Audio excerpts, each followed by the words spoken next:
पारेसर और बहुत जितने हमारे सामने बैठे हैं, हमारे लिए तो सभी पूज्य हैं।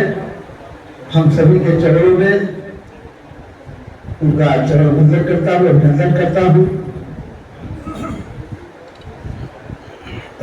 युवा चेतना मंच जिसके अध्यक्ष हमारे पारेसर जी हैं, पारेसर जी हैं, और महामंत्री दोमनी जी हैं। सब्जेक्ट जो है ये बहुत बड़ा सब्जेक्ट इस युवा चेतना मंच से चुना है, और मैं बताऊं आपको कि शायद मैं कुछ इसी प्रकार का काम ऐसा कर रहा हूं, उसका डिटेल में कतई नहीं बताऊंगा, पर मैं समझ रहा हूं कि चाहे हम सनातन को ले थोड़ा सा और फिर मनुष्य की गतिविधियों के लिए, तो सनातन में तो मैं लेता हूं कि जैसे भगवान का अर्थ है भा से भूमि, गा से गगन, वा से वायु, आ से अग्नि और ना से नीर, यदि छित जल पावक गगन समीरा, यही शब्द हमारा भगवान है। और चाहे रामायण से बहुत ग्रंथ का ज्ञान नहीं है, तो थोड़ा बहुत मैं आप लोगों के पूजन से, आप लोगों के आशीर्वाद से जो मैं समझ पाया हूँ, उसको अपने मन में बहुत थोड़ा सा लेकर के चल रहा हूँ। और शायद जो हमारे प्रमुख भजन यहाँ पे हैं, ये जो कुछ लिखेंगे उसको मैं नीचे धरातल पे कर पाऊँ, ये मेरा उद्देश्य है, वो कर रहा हूँ। तो एक रहा भगवान का, तो भगवान भी हमें कहते हैं कि ये जो भगवान, ये जो प्रकृति है, चित जल पावक गगन समीरा, यही प्रकृति है। इसमें जितने भी जो भी उत्पत्तियां है उसका निदान पर हमने किया है। तो पहला तो काम है प्रकृति को संभालना। दूसरा काम ये है कि हम चाहे कुछ भी कर ले, एक मनुष्य चाहे IAS हो, PCS हो, डॉक्टर हो, इंजीनियर हो, सबसे पहले वो अपना जीवन जीता है। यदि हम अपना जीवन जिएंगे, हम जीवित रहेंगे, स्वस्थ रहेंगे, प्रसन्न रहेंगे, तो सारी गतिविधियों का मैं सामना करूंगा, कुछ करूंगा।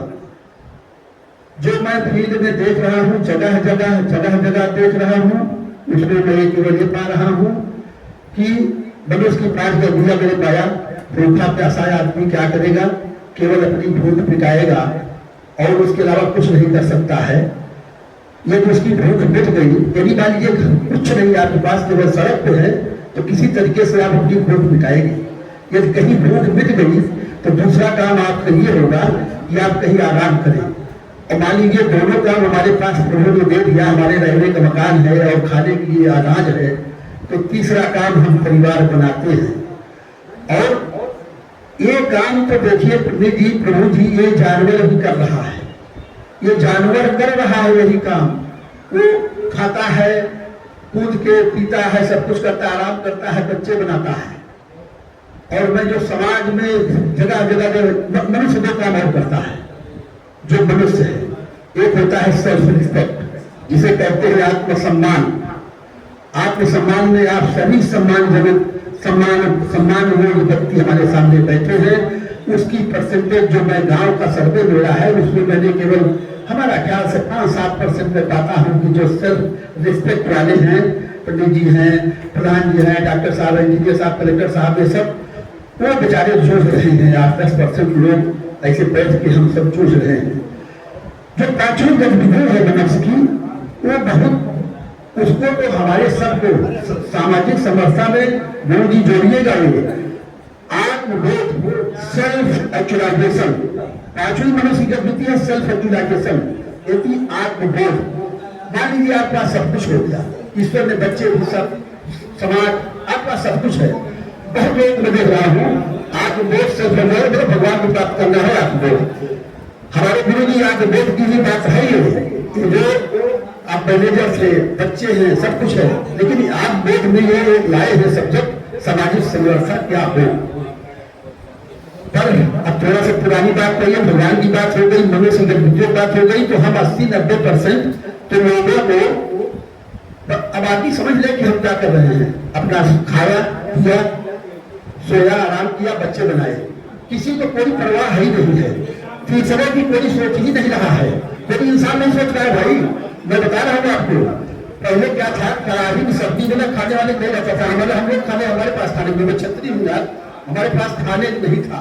तो जब शाम को रोटी तरकारी जब बनती थी कढ़ैया में और मोटी रोटी बजरी जब बने तो हमारे बुजुर्ग पिताजी और बाबा जो भी लोग थे कहते थे दो रोटी और तरकारी न हो रात बिरात कोई साधु फकीर आ सकता है। चूल्हा नहीं जल पाएगा, लकड़ी से खाना पड़ता था। साधु फकीर की ये मेरे घर की जब विधि नहीं थी, पूरे समाज की संगत थी। आप सभी लोग बैठे ना, यही जब विधि पूरे समाज की थी। हर घर में बासी कलेवा खाया जाता था, लेकिन वो क्या था, उसमें शुद्ध रस दीजिए, वो कभी कोई रात बिरात साधु फकीर आएगा। आज दिन में जब में भाई साहब किसी के घर पे चले जाओ ना, काहे लिए आए रहा, क्या बात हुआ, क्या होगा, क्या लेगा, क्या होगा, क्या लेगा, कहते इतनी बेइज्जती लगती है। क्योंकि हम रात की, जब हमारे पास कोई साधन नहीं था, तब हम रात की 12 बजे किसी साधु फकीर का इंतजार करते थे। और आज का समय ये है कि दिन में जगहिया में मैं टहलता हूँ घर घर, और ठीक है, कोई बात नहीं, आगे क्या है मैं नहीं बताऊंगा। इसमें बस इतना है प्रभु जी कि ये जो प्रबुद्ध वर्ग है, हमको उसको कैसे अगले को हमें एजुकेट कैसे करना है, वो कैसे हमारी चीज को माने। कुछ तो हम लोग अपने अपने स्वास्थ्य में, सही बताओ प्रभु जी, अपने अपने स्वास्थ्य में इतने ज्यादा निहित हो गए हैं कि दूसरे को मैं तो सोच ही नहीं रहा। कभी कभी मैं रीजनल ऑफिस था सोल्यूशन कंट्रोल बोर्ड में, पर्यावरण में मैंने नौकरी की, 38 साल अफसर रहा मैं। तो कभी कभी मुझे ये कथा हो, मैं बोलता भी था, कह देता था मोबाइल में, और सही बताओ अपने घर से नौकरी करी, कोई क्वेश्चन नहीं, रिटायर हो गया, आ गया। मैं कभी कहता था जब तलाक की बात आती थी, जब पोषण कंट्रोल की बात आती थी, तो मैं कहता था अपने अफसरों से, तो मैं कह देता था सर इसको पानी इसका गंदा हो गया, इसको फैक्ट्री न बंद कराइए, धुआं की मात्रा ज्यादा हो गई, इसको फैक्ट्री न बंद कराइए, इसके फैक्ट्री के अंदर फैक्ट्री के टोटल भूभाग को 35% वृक्षारोपण होना चाहिए, इसको बंद करा दीजिए। तो पूछते कहे, हमने कहा ऑक्सीजन की कोई फैक्ट्री नहीं है कि लगा के ऑक्सीजन एटमॉस्फेयर को छोड़ोगे। ऑक्सीजन तो केवल वृक्ष से, आप ऐसे देख लीजिए, बहुत प्रबुद्ध जल है हमारे, तो ऑक्सीजन कैसे मिलेगी, केवल पेड़ से मिलेगी। कोई और जनरेशन ऑक्सीजन का है हमारे ख्याल से बहुत लोग हैं, ऑक्सीजन कहाँ से जनरेट होगी, केवल वृक्ष से ऑक्सीजन जनरेट होगी। और एटमॉस्फेयर में 72% नाइट्रोजन, 21% ऑक्सीजन और जैसे हो, लेकिन ये आइडियल कंडीशन में है। जब हमारे भूभाग में 33% वृक्षारोपण हो, ये तो एक्ट में आ जाना चाहिए कि अच्छा सर वो तो कंट्रोल नहीं कर पाएंगे, लेकिन वृक्षारोपण तो आप देख लेंगे, आप करवा के देख लीजिए, ये हो जाएगा। कहें तालाब, हमने तालाब से ऐसे क्यों करवा रहे हैं, तालाब पहले जब तालाब कैसे बना, तो सब तालाब ऐसे बना, पहले कच्चे घर बनते थे, आधी मिट्टी तालाब पे लेता था, कच्चा मकान बनवाता था, गांव के आसपास तालाब बन जाते थे, बच्चे हो गए, तालाब चले गए, फिलहाल हम बहुत ज्यादा टाइम लगता ले रहे हैं, ऐसा हम बंद करें। तो तालाब के ऊपर है कि यदि सरकार हर तालाब को, हर बच्चे को एक तालाब बनाने का देती होगी, तो आज 26,000 कम से कम तालाब होते। हम ये है कि हमारा एक क्वेश्चन है, खाली हमारे जो प्रबुद्ध जन है, मित्र विज्ञानी नहीं है, आप सब लोग करना क्या है, हमको ये तो स्कूल में तो हो गया है, हमको बच्चों कैसे जीत करना, हमको पब्लिक कैसे बताना है। इसमें कई क्वेश्चन सर आप लोग कभी अभी हैं, ये सब लोग लिखेंगे कभी उसी के माध्यम से 100-200 पॉइंट होगा, जिससे हम सब लोग लग करके समाज को थोड़ा जागरूक करने का प्रयास करें। आप सभी बंधुओं का मैं सादर प्रणाम करता हूँ, चरण स्पर्श करता हूँ। जय हिंद, जय भारत।